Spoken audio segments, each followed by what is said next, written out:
The Doom Tomb podcast is sponsored by Desert Records, darkmarkers.com, and Glory or Death Records. Figured I would learn something in this podcast and everything At else. first, I was like, it's so, this is so fucking cool. I was like, Listen to that, and it like opened my eyes. You just like stopped it on me in the literal last second. Like, look, I'm almost done. What the hell? This is not what I signed up for. Like space alien? I'm curious, and maybe you can expound on it. Hey, how y'all doing? Let's get fucked up. This is Dixie Dave from Weed Eater, and you're listening to Doom Tomb, and so am I. Now pay close attention, because the information you're about to hear could mean the difference between life and death. This is the Doom Tomb podcast, the podcast for all things stoner, doom, and sludge. My name is Chris. I am your host today. It's not a phone call. We are talking live right next to each other in person. I hope this continues. Loving it, feeling it. They are out of Tempe, Arizona. And enough of the talking. They got a brand new album. We're going to talk all about it and so much more. Here's the interview right now. What is it right now? Are we at a full, about 100 degrees right now? 109.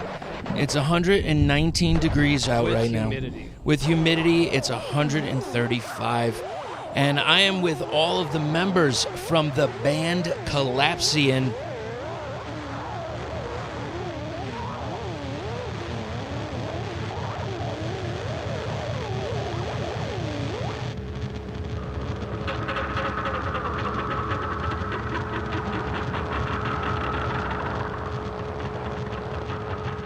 Could you please go around and introduce yourselves?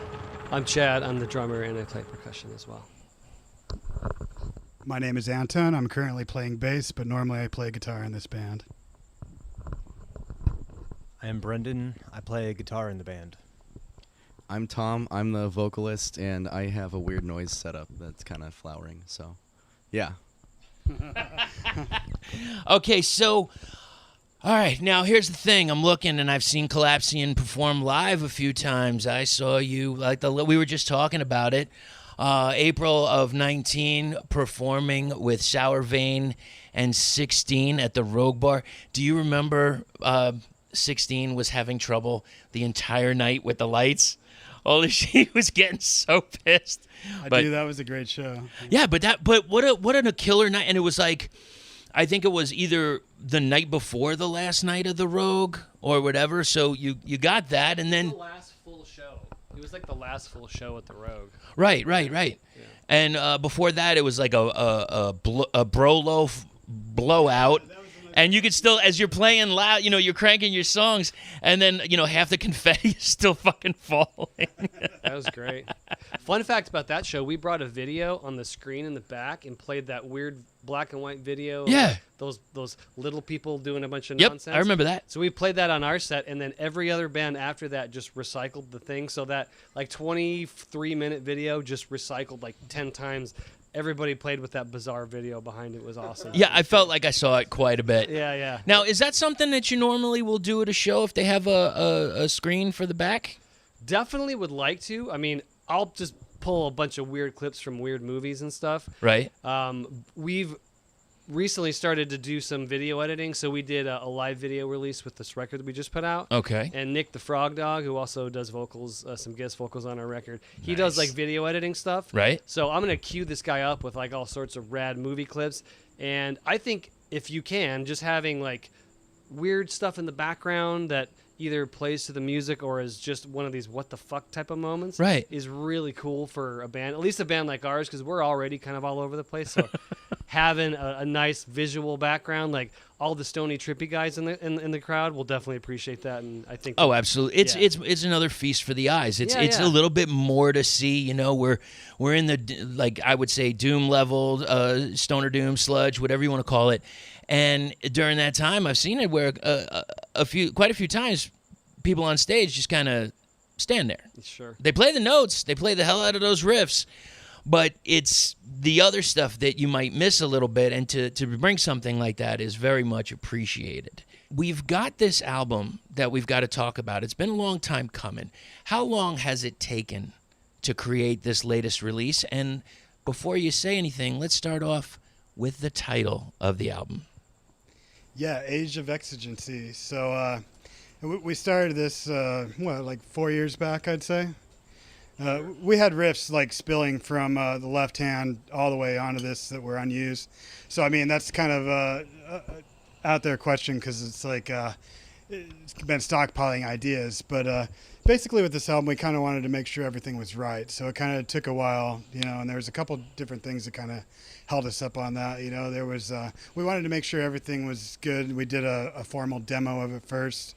Right. And then we actually had like a set songs we were going to do, and then Outcome of Practice was one of the last songs, and Towering Nimbus. So those songs kind of held us up a little bit, because we wanted to make sure that those songs were on the album. So we had a couple other setbacks, but now since it's been such a long time, do you have? And I know this sounds so premature, but I know you just got this release out.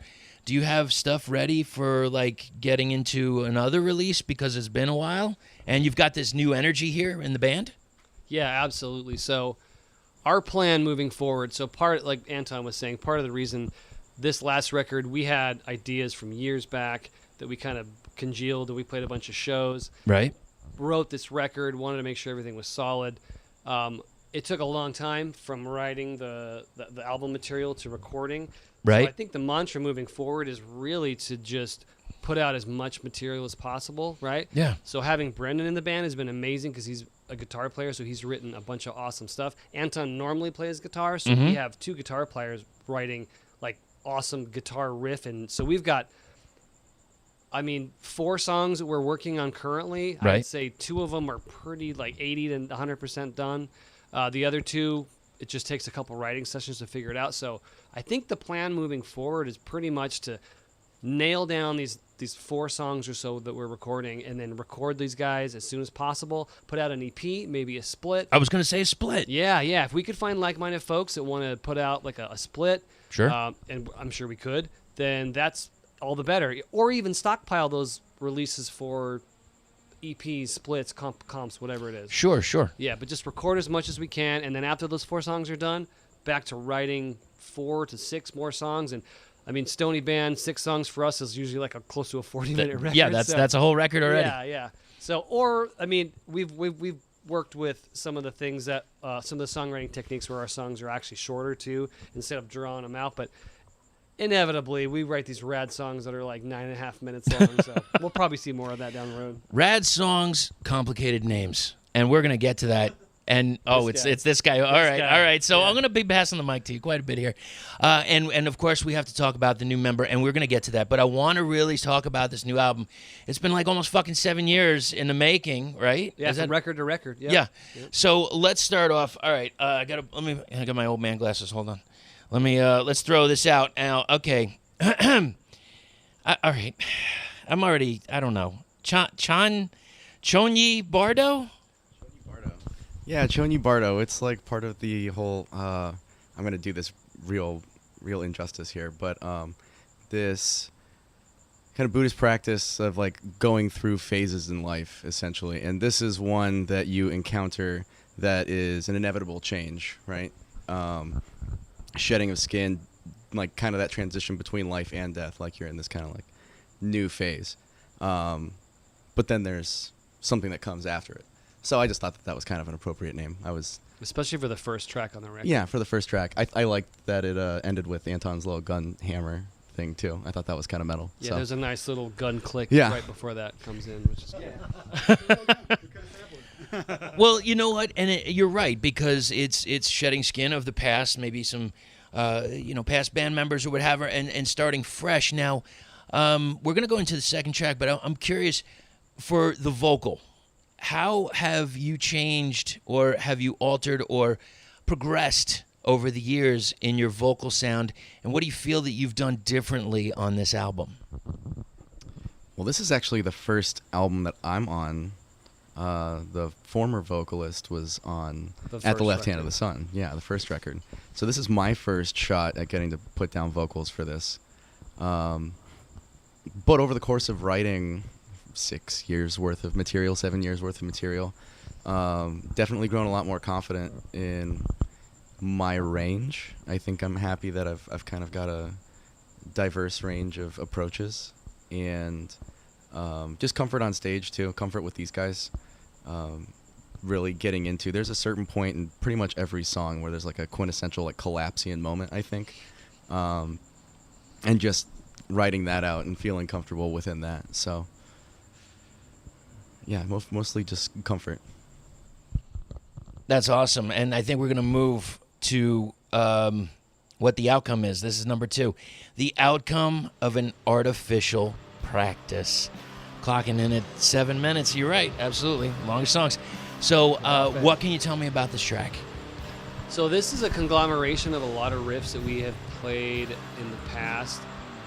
It's got that really super heavy intro. Right. So picking songs for this record was interesting because you can open with a burner, which we did on our first record, and we have a couple burners on this record, but we have that intro track that's kind of spacey and weird. And actually, we had a guy who posted the record, and it was interesting. The YouTube comments were like, most of them were like, super fucking annoying intro track, great band, can't listen to the first intro, like they didn't like it. And then there was a handful of people who were like, that's dope as shit, like that track is rad. Yeah, you can't please everybody. Yeah, that's exactly. fine. And it was like a minute long or whatever, but it's a rad intro, and then that, Yeah, With that, I feel like there's always going to be like the peanut gallery when you kind of like do like a multi-genre thing. Like I feel like we get like a lot of doom shows and black metal shows. I'd say we're closer to like a black metal band that's kind of like into gritty tones, you know. Right. Not necessarily a black metal band, but closer to that than like a doom band, you know. So, yeah. Yeah, it's kind of hard. Whenever you're kind of like scratching the edges on stuff, you're always going to get a little. Don't you find, isn't it strange in a way though, sometimes like when I hear it, it's like, if this was 30 years ago or 40 years ago, I would just call it rock. Yeah. Now, exactly. now we have metal, to. you know? You know, I know there's everybody's got this like little classification, and it goes either way. Yeah. But yes, sir, did you want to expound?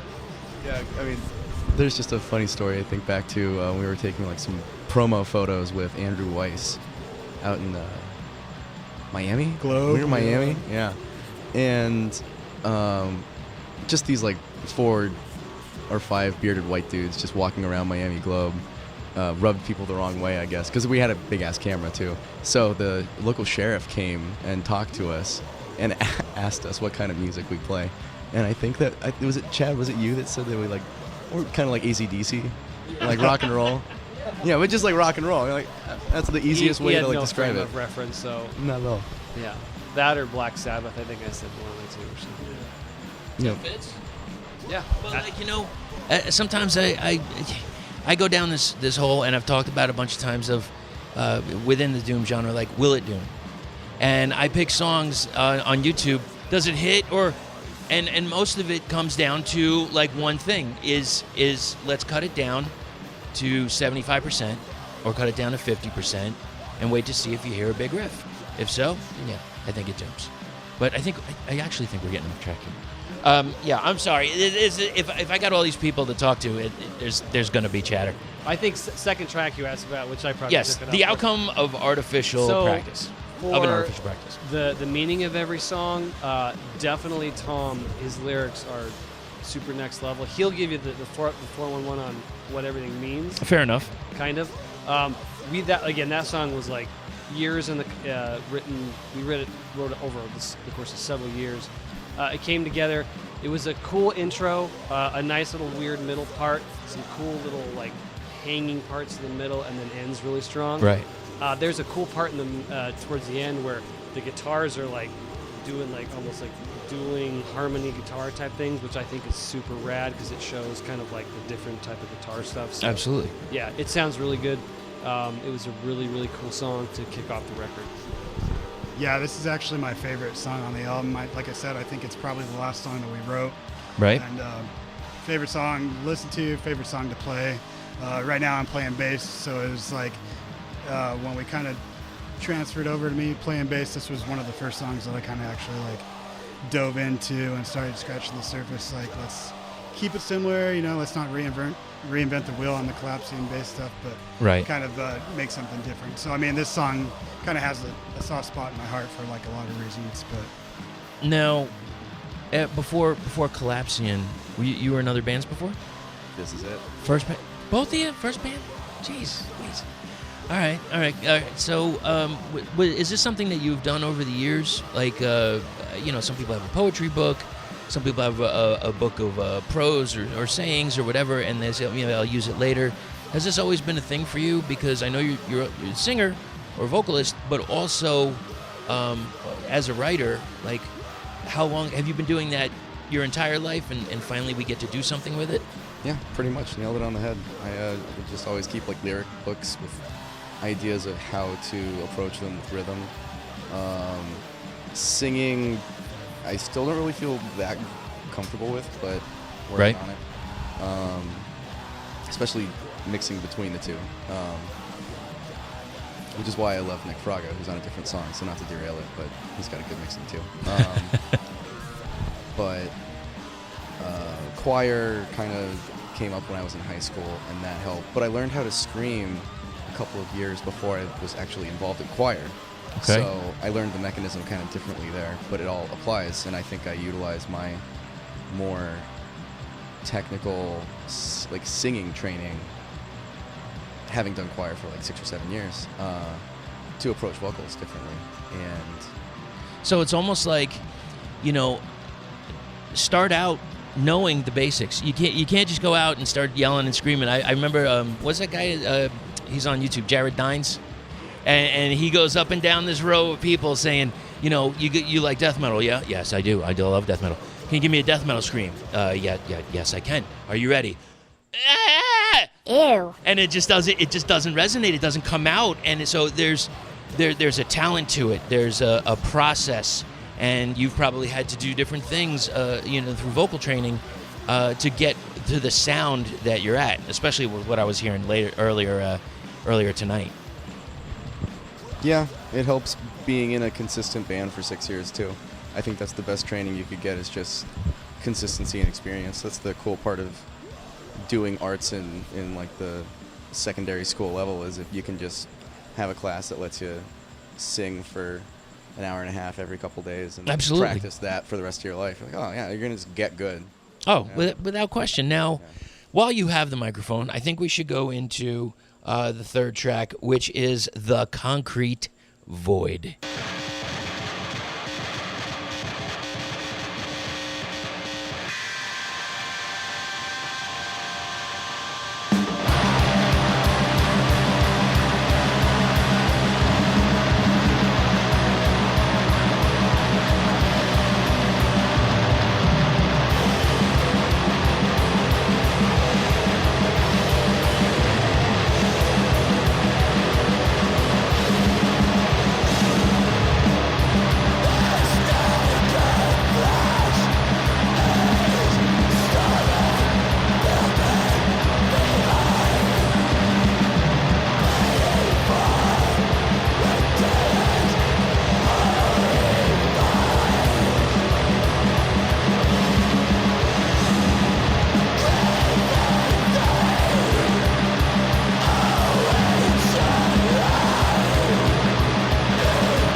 Sense of despondency at the current state of things and not seeing a way out. Self-medicating, admittedly, as we do. Yes, we do. With this looming fear of impending apocalypse, right? I mean, that's coming up Cold War. Yeah. They're thinking like, oh, we're gonna get fucking vaporized at some point. So we still have those same kind of fears. They're just spread out and manifest in different ways. So that I wanted to kind of reinterpret my approach to hell, I guess. I'll touch on it briefly because this one's kind of interesting for me because I had the riffs and it was like maybe usually like when I start writing riffs, like it's just riffs. It's not like the idea of a whole song. So with this song, I had like some riffs that were in a higher key. Like if you start at the beginning, it's like it slowly drops down to like lower note register. Right. So it's basically I started out with an idea in like a higher key, and then we kind of like dissected it on how to like drop down lower until we get to the finishing riff, which is actually the introduction riff just played in a different key. So starting from the beginning to the end, you're dropping down, and I don't think you really get that whole the feel of it, just listening to it. But I mean, basically, it was like an idea of a riff, and then it just kind of evolved until everything else fit in. That makes total sense. Now, I know you were saying the previous track, "Outcome of an Artificial Practice," was one of the last songs. Mm-hmm. Where does the Concrete Void fit into It was towards the end too, as well. Yeah, I would say it was probably like right before those two songs. Yeah. Now, before we move forward, now, Brendan, right? Were you was you part of the music making process or joined? I joined right after. The first time that I met Chad and Tom was at the final mixing day in the studio. Right. I had been going back and forth with Anton weeks and months prior. But yeah, the first time I met you was the final mix day before it was sent off for master. It's one thing to listen to these songs, but learning them with Anton and the guys, it really hits and lands a lot harder. It's such a blast to play. In particular, like we were just talking about, Concrete Void, that one is the song I prefer to play the most. It's got the fast, kind of black metal-y type parts, and then it just gets into that real slow movement, and as you guys were saying, those kind of Collapsian type parts, in the midsection of the song. It's phenomenal. The fast black metal-y intro part, the middle is very low-key. There's some cool musical parts in the middle of that, which is really nice. And it was kind of this concept, too, of we tried to mess around with songs that, from a songwriting perspective, a lot of times they're linear, but there's not a lot of repeats, meaning there's no, like, even if there's a rad riff, sometimes we in previous songs we haven't come back to those. So Right. I wanted to try to write a cohesive song where we come together and we have different parts. It goes back and forth, and then it, like Anton said earlier, it actually ends kind of with that intro riff. So it's just it's a rad song. It really highlights a lot of the different parts we have. We're actually trying to pick out songs for the show, this upcoming show. Yes. That It's we're the playing on 21st August. Yeah. Yucca Tap Room, Yeah. Outer Space Showcase. We've been talking about it on the podcast. You should come. There's 3 rad bands. I hear it's going to be. What are the kids saying these days? Lit. Dangerous, Is lit, it now? it's Okay. fire. Here's it is not sus. Ew. We're gonna move forward to the 4th track, and is it Jader? Is that the pronoun? Jator.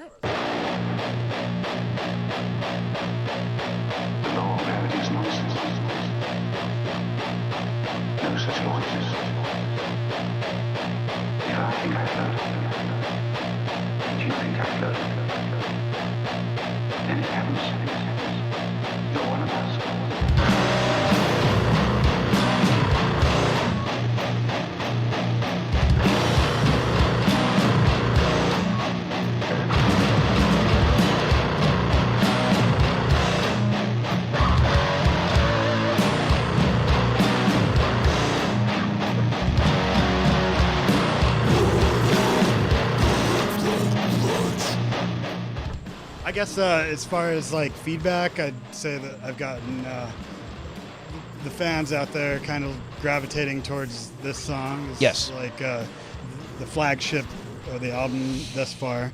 But for me, this song's kind of cool to me because it kind of encompasses like my evolution of guitar tone too, kind of, So in the past, like you gravitate towards more like fuzzed out, kind of fucking loose sludgy sounds, and this was a song that I was like tight, crunchy, like the tighter the better, so if you listen to the track, it sounds the way it does. The bass kind of fucking growls a little because the guitar is like all the bass is cut out, it's like mostly like just mid frequencies, like real fucking abrasive shit. You listen to the guitar track by itself and it sounds like garbage, it's like, but it's like just like a fucking evolution of my sound, it's like letting the band breathe, letting the bass frequencies breathe, like guitar itself is a mid frequency heavy instrument, like why not showcase what the instrument's like range is, so right. For me that song is like, it's got like crunchy, like good shit going on with it. It's got straight up like a doom riff, like which would be like, I don't know, like a bridge, I wouldn't say it's like a verse or a chorus or anything in the middle, but so it's a little bit of everything, and then that's like another multi-genre thing, like the middle part expanded out, like I don't know if anyone hears it, but for me that's like kind of like a Neurosis part, like going back to like earlier, like kind of just spaced out, like guitar playing open note type of shit with the bass fucking grinding type of shit, so just open air, like, and I kind of like want to take that into the future with this band too, just like frequencies not competing with each other, like going back to fucking this is fucking doom, you cranked fucking bass max, like fuck that shit, as far as that's what I think as far as it's like get like a high fidelity fucking like cutting mix type of deal, where everything has a chance to breathe, speak for itself, Did that take time for you to do? Was that like a thing where it's all of a sudden you're like, yeah, I gotta do something else here, or was it more like this isn't working, let's just take a breath, and let's give it some open space? For me, I think the big change there was I kind of changed to like a high gain style amp, like a 3-4 gain stage type of amp. So I mean, that kind of like it's going to add more compression, and so I think a lot of that was like a gear change from the last record as well, But Absolutely. Yeah. Absolutely. You know what? You said something about that there was humidity. 170 plus. I don't. It is. Oh, that's what. Okay, that's why it's 180 degrees here. You're listening to the Doom Tomb. By now, I'm assuming that you heard of Dark Markers, and if you haven't, please go back, check the podcast that I did. It was an interview with Chris from Dark Markers, and he has been, well, I gotta say, man, kind of prolific here. Check out some of these new styles. Foresight Cabaret, Birth Canal, We Love It, Deep Space. Hello again, Singularity, event number 5. Vitruvian? Florida Must Be Destroyed. QVK, I'm not exactly sure. Reagan's First Flight and Land of the Lust. What the hell are we talking about here? Go over to darkmarkers.com and find out 20% off if you put in the code HAILSAGAN, HAILSAGAN. Head over to Dark Markers and get weird with some dude. And now, we return to the Doom Tomb. Let's go forward. We're going to go to the next track. Track number 5. All right. Planosium? Processing, interacting is all I ever tune in. I cannot tune in anything but interacting, processing. Non-simultaneous. So there's a number of transitions. So it's interesting when we write songs. We'll write a bunch of songs. Heavy records that are spacey and weird, I've always found that if you were able to create soundscapes around them, I think that's just an awesome production, right? And we got a lot of weird folks in this band who come up with weird ideas, who listen to weird stuff and watch weird movies and put weird stuff together. So as part of the writing process with this, we wrote the songs, we recorded the songs, where I sat down and compiled a bunch of samples that we had all gathered and threw them in and figured out how to put them along with weird soundscapes, which are, feedback. I would pull strange noises from like satellite imagery. Actually, the intro of the record, fun story, is like kind of scratchy and it's the first recording ever. The first time anybody ever was able to record anything. So I went to like the National Archives and I downloaded like the first 15 sessions or something that this person over the course of like a year and a half, Right. they had like garbage equipment. They recorded all this weird like talking, which just sounded like there's no fidelity, but it recorded what they said. So it wrote something to like, I think to wax or to magnetic tape or something. So I took all those, and the very first song on the record is a series of the discussions that they had and like an evolution of those tracks, and some are they have more fidelity than the others. So again, there's two separate channels, pan to the right and left. They sound all kind of weird, but that's like the first recorded speech ever. We're going to go into Towering Nimbus. What can you tell me about it?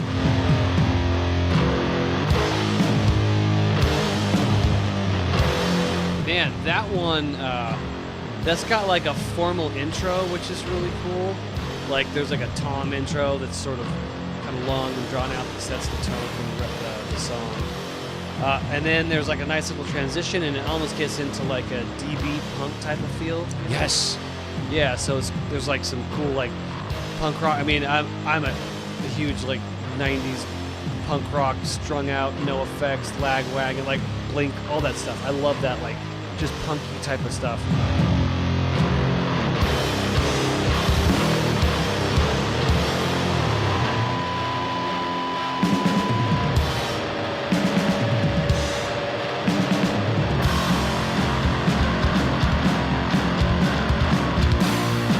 I think is a really, really cool song. When people have asked what song to listen to on this record, this is usually the first one I cue them off on. Right. Just because it shows a lot of what we do, but there's some interesting songwriting, and then it's got that vocal variability, which honestly for bands that are kind of in our genre, I think that it's a lot of, kind of static vocals to a degree. Yes. They're kind of in a box. So Nick's got, the voice of an angel, so he's able to sing and do pretty singing, and it sounds really, really good. And a really, really like weird, drawn out, sludgy end part that's just kind of like, what the fuck is that? How did we start here and end up here? The guest vocals, everything's like kind of out of character for us, and I feel like it kind of like draws in people that are like, oh, that's fucking cool. And yeah. Or even like people that are into like that style of vocals, and then you skip to the end, and that was like a riff from like way in the past, like I wanted it to just be like super fucking droned out, like shit ton of fucking delay, spaced out type of shit, just. Well, it's like a sampler platter for the listener. Absolutely. Yeah. And is this like the song, or are there other songs on this release where you feel like I can take a little liberty, I can grow a little bit on stage? I mean, I know it's hard to say because you haven't been on stage for a while, but like, is there anything that you're like, oh, we could vibe off each other on this track? Are there any others on the album that you think that maybe that would be a thing? Yeah, Outcome is definitely up there too. Like the songs towards the end of the writing process, I feel like I was pushing myself guitar-wise a little bit more, So we're over the Nimbus, and we're dreaming, threatening, and promising. Dream, threaten, promise. We have like a bit of an interlude here. Man's artifacts, the products of his mind, his hands, his talents, and his energies, have now been left upon the lunar soil. For thousands of years, the moon has made her impression upon men and planet Earth. Now man, from planet Earth, has made his impression on the moon. How must those men feel? What must they think? Perhaps we may never know exactly how they felt as they leaped about on the desolate magnificence of the lunar landscape. But remember what we can do. And I think it's time to move forward. Fount of, how do you pronounce this? Palliation. Palliation.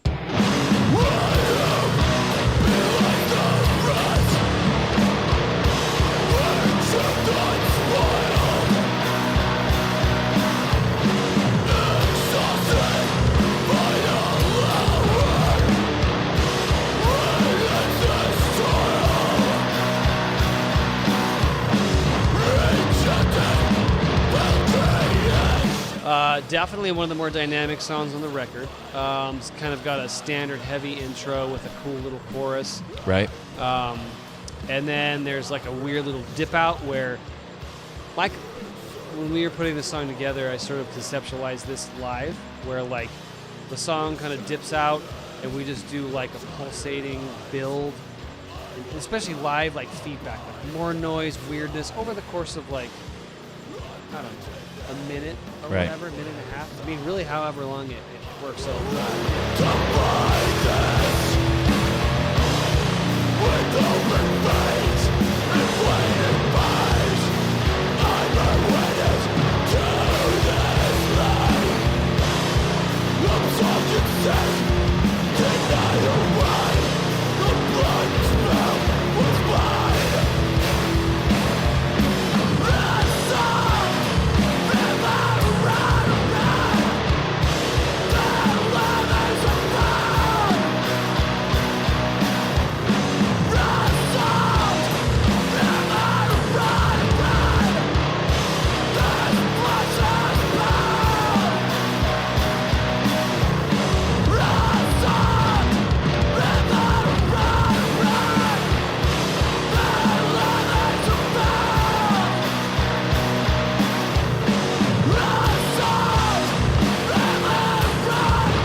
Subsequent beat that you hear later was reversed and like reverb the fuck out, and that's sort of like if you listen to that transition piece, Yes. it kind of comes up and then you transition into another middle part, which to me is like a really pretty beautiful like musical part where there's a lot of clean guitars, which is there's a lot of the record is heavy, and this is a little bit more clean and straightforward, and Right. a really cool section that builds upon itself. There is a really rad clip from a vocal clip over the top of it from what's his name, the director guy. I'm drawing a blank on the guy's name right now, but he Give me a did, little. like What was it? Lost Highway and David Lynch. Lynch. David Lynch. My bad. David Lynch.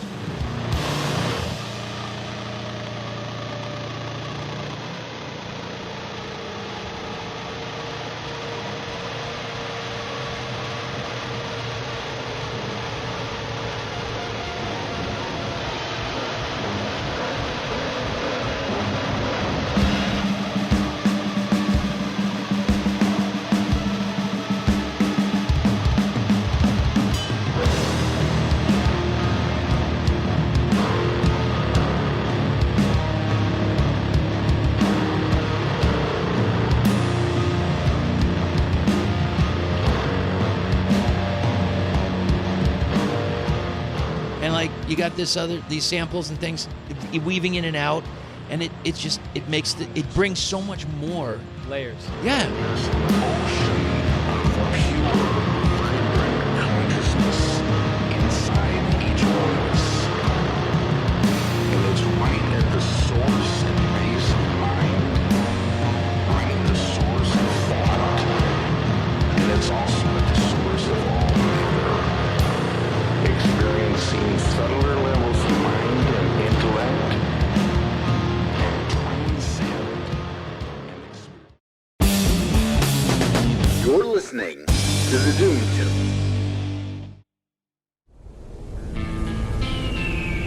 In the past few years, we have heard a lot from a label in the southwestern region of the United States. With bands like Abysm, Book of Worms, Breath, Cortege, Grim Earth, L'Uomo Nero, Nebula Drag, Penitent Man, Fog, Red Mesa, Stone Machine Electric, The Growl Brothers, The Horn God, The Misery Men, and When the Deadbolt Breaks. Also, compilations like Women of Doom and The split between Lord Buffalo and Pale Horse Pale Rider, and now they have 2 new artists on the roster, Benny Benededli and Spliff Ripper. We have Desert Records, the label that focuses on desert, heavy psych, doom, experimental, and stoner rock. With over 15 releases lined up, this DIY label will be introducing the world to new bands and new material from classic desert rock bands. And now, Desert Records has a tiered subscription service.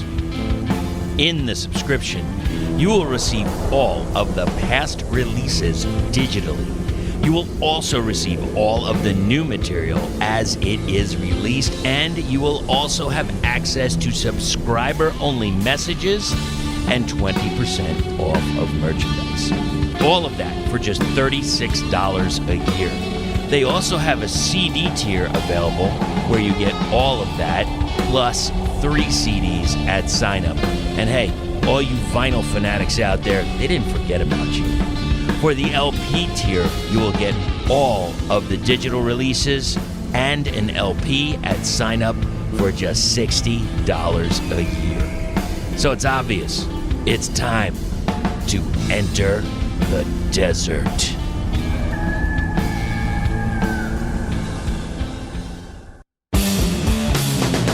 Welcome back. You're listening to the Doom Tomb. Okay, let's move to the final track, Oblation.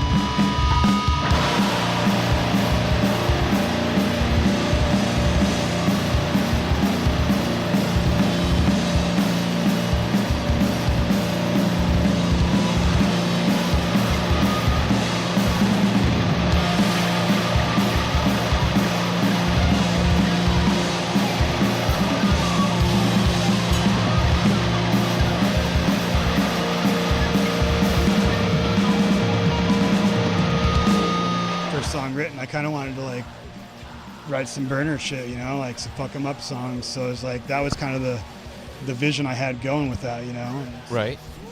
I don't know if like I envisioned it going straight through like one style, like tremolo burner, you know. But yeah, that song was great. I remember like when I recorded that fucking song in the studio, like that was like a 1-track take, like fucking use that fucking track for like one of the guitar tracks, you know, like no overdubs. First fucking one through, like, yep, that's the one, yeah. So, it hit. Yeah. Right on. Do you have anything to add, Tom, for the lyric? I was reading a bunch of like witchcraft texts and trials and plays about it, and okay, just wrote a song about witches. The last couple tracks are just lyrically kind of like more, you know, as we're talking about like getting out of, you know, these pigeonholes. I was like, oh yeah, these are some metal ass fucking tracks. I'm gonna write some metal ass lyrics to these. All right, so we got to talk a little bit finally about the band itself. So I've seen you in other iterations, and now we have these 4 gentlemen here, and now we have this gentleman, Brandon, that just came in. How did you acquire this fine gentleman, and what has he played in before? I first met Anton. It must have been December or January 2019, feeding into 2020, right before everything shut down. Right. I run a small guitar repair shop, and they were working with my dear friend Josh Medina, who was recording their album. I saw that, yeah. Shout out to Josh. Big shout out to Josh. Anton needed some guitar work. Strolled in, Josh let me know. We kind of hit it off and became friends. Right. Talked about, you know, bands and whatnot, and back to your question of previous bands, you know, I'm kind of green in that regards. I've always been content being I write and record and play by myself, you know. I don't never really done the band thing, yeah. So this is like the hidden gem. You know, this is like the you know, you're going along the beach and you whatever that thing is, the metal detector.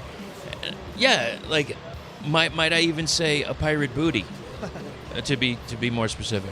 I mean, I'm not checking it out right now. I'm just saying, you know, let's not get that far about it. You know, it's like I'm sure like bands out there looking for members can like relate. You know, it's like you never know what you're gonna get. You're gonna fucking settle. It's gonna be a fucking minute till fucking shit's back up and running. Right. But Brendan never missed a beat. It's like just from talking to him into the same music, same gear, like you said, like same direction. It was like overnight. Like we started writing riffs together, jamming riffs. Is a fucking perfect fit. So basically what you're saying is, and this goes out to bands out there, I guess, if you're looking for a member, specifically a guitarist or maybe a bassist, go to your local guitar shop. Go to your guitar and repair shop. Look for the person that's not doing anything, that hasn't played in a band yet. Get that, well, male, female, whatever, whoever it is, anybody. And yeah, just get them and utilize them properly. So I want to make sure I get this right. So you have this guitar shop. Yeah. Yeah? Okay. So people come in, guitar's broken, you fix. Correct. Okay. What's something weird that you might have seen that you're like, how the fuck did this happen? Why did this occur with a guitar? You find nails and screws where they don't belong. People putting hot glue on broken headstocks that can't handle any sort of tension on it. And not to dog on anyone, it's admirable. No, please, wanting dog. to repair your own stuff. But yeah, you see a lot of weird stuff. And right. How did this guitar become into this state? Right. You find all sorts of weird stuff in them, caterpillars and roaches and spliffs and all sorts of weird stuff. Guitarists are an odd bunch of folks. In a way, you almost know other people's work. Something comes in, you pull it up on your bench, and it's, so-and-so over at this place in Scottsdale, he's right. had his eyes on this, something right. like that. It's a pretty shared community, I got you. Physical copies? Mm-hmm. Yes? You got physical? Who wants to chat about this? Pass it over? Yeah, we've got... Let's get physical.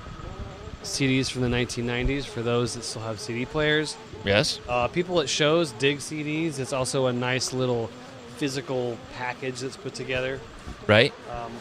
Would perhaps like to at some point maybe do vinyl, but the lead time is very long. It is a very long time. It's also costly. So if we ran into a scenario where there was a demand for it, then we would probably do that. Right. Because I think the music is good and the packaging, the Jeff Grimmel art is really, really awesome. So yes. I think that would be kind of rad, but we'll see. I think the plan mostly at this point is, to just continue to write music and write. Right. And ideally put out a record, definitely within the next year, but an EP or a split or something. Record, again, 4 songs or more if we land on that. Something that shreds, that's cool. What's been really nice with having Brendan in the band is that we've got this influx of ideas. So he's got songs and we've got ideas from him, and then he and Anton write stuff together and we come up with these, kind of a mishmash. And I feel like, songs are, it's almost like, when is a song done, right? When is it actually done? Right. So we've come up with a scenario where we've written songs and we'll get together and jam through stuff and have ideas and change small changes here and there with a lot of the songs we're working on. So I think in the next, half year or so, we should have, probably 4 songs pretty much nailed down. There you go. And ideally record those. And that's really my ideas. All right. So I guess, I don't know. The final question. It's the easy one. How can everybody reach you? Reach out to you? And most importantly, buy your stuff, but also, how can they book this band? Yeah, great question. So, snail mail. So, write to 113... No, I'm just kidding. Is it in Pueblo, Colorado? Do I have to send a self-addressed stamped envelope? P.O. Box. It's a P.O. Box. So we're on all major streaming platforms. Our first record, At the Left Hand of the Sun, and the second record, Age of Exigency, are all on all major streaming platforms. So buy it, stream it, whatever's clever. We have physical copies, CDs of all those records as well. Shows that we play, we always sell merch. We have a bunch of different shirts. Right. We've got all our physical media, a bunch of stickers. Please come up and ask for stickers. We have a boatload of really rad stickers. They are yours. Take them, post them ideally on police cars and all the places you shouldn't place them, of course. Right? Urinals, yeah. Bumpers. Urinals. And then, the normal things. So we have a Facebook page, Instagram page. Bandcamp is really where you can kind of connect and see, listen to the records that we've put out, listen to samples. Absolutely. They're dirt cheap. I think one's like $4, one's $6.67. 667, The Neighbor of the Beast. I see. I Yep. see what you did there. So just being able to find our material Bandcamp, but everybody streams at this point too. So yeah, but all it's the streams. this is a problem, man. With everything being where it is, and we don't know how certain or uncertain things are in the future. Just buy the music already, and support the bands. Support. And I say it all the time because it's important. But I think now more than ever. I mean, we've seen you've seen the streams, the way they go up and the physical goes down. But you can still buy stuff. It's cool to. All right, so and then we'll go. But so you're talking to me about the latest album, right? You're talking about the liner notes, and the first thing I think about, and this is the worst part, I got something to read on the toilet, and because I'm like, well, fuck, I heard it, I listened to the album, and now like I couldn't quite get all those words. Now I got to do it, and unfortunately now I have to use some readers to see it, but yeah, but it's like I could keep that by the toilet, and I just take a little peek every once in a while and see what's there. And secondly, by the way, last Friday to be specific, I got this client.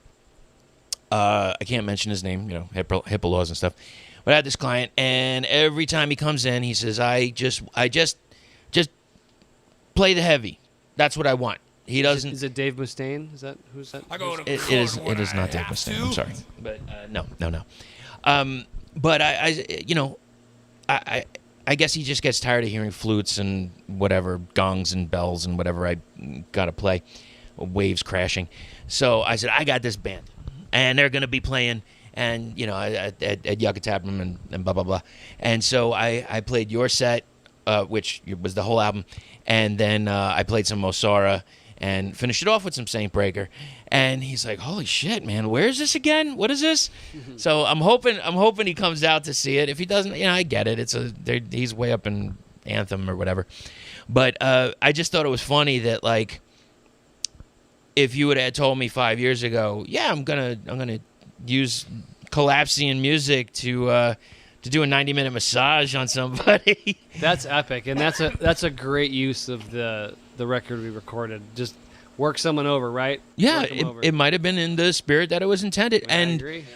And basically getting to their core and shedding some skin. And that's what you guys do. Thank you so much, everybody. I really appreciate you hanging with me. And I think, if I'm not mistaken, it is right around 200 degrees right now. Plus humidity, which makes it about 206. All right, everybody. Thank you so much. And we'll talk to you all real soon. And we'll see you at Yucca. Now, do you want to record it, or?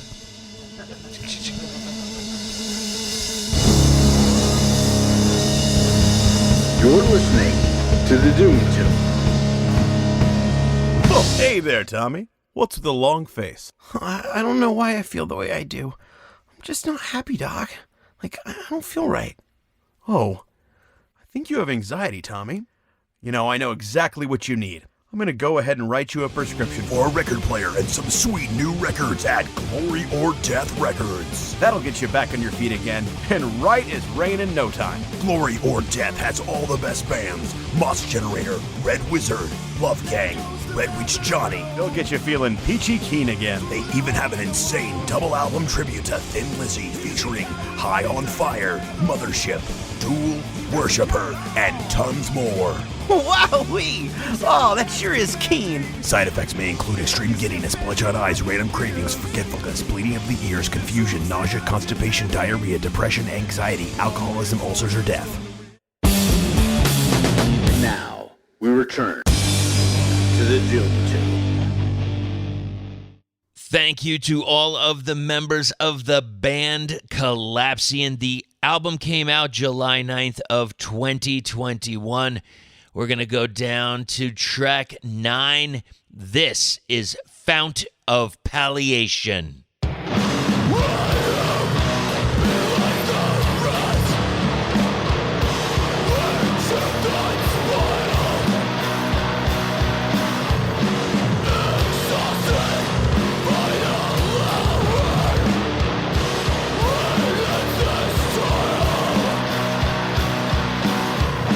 Rejected, well created.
Oh, all right. Thanks. Wow, you stuck around all the way towards the end? That's fantastic. Thank you. I really appreciate it because I got a few things to tell you. We can keep it between us. It's okay. But I really hope that you share it with a bunch of people. Now, this show has probably passed already, the one that we were talking about just recently on the podcast. But there is another show coming up, and that is Motorbabe, an all-female tribute to Motorhead. Also appearing that night, it's Via Vengeance, Mississippi Nova, and Sweet Danger, Saturday, September 25th, 7:30 p.m. at the Nile Underground in Mesa. Hell yeah, rock and roll. Thank you so much for hanging out towards the end. It's doomtombpodcast@gmail.com.